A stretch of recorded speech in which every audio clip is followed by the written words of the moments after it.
black racism on white. I've seen farms being taken over by Mugabe forces, the ZANU-PF people.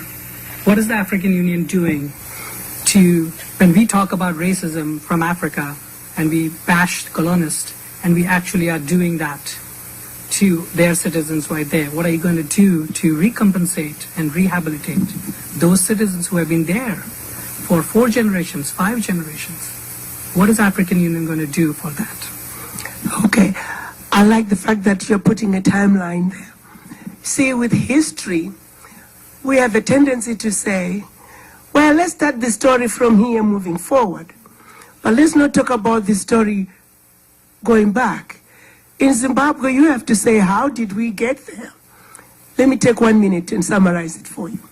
When the British came to Zimbabwe, they analyzed the country and divided it into 4 regions. Region 1 was the best soil, the best rains, best conditions for farming. Region 2, pretty close to Region 1. Region 3, there were some areas there, the soil was not so good, and the rain was good, but not the best. Region 4, no rain. The soil was horrible. Mosquitoes and sesaflies. So they set out a plan. If you were an adventurous British, a veteran of the First or Second World War, you were guaranteed 2,000 hectares. Hectares, multiply 2,000 by 2.2. You were guaranteed that much in Zimbabwe, plus any loot from the local people. So a British man would land in Zimbabwe. So based on the regions that they had decided, they were going to move all the black people, preferably from the region 1 and 2 to region 4. So the process started.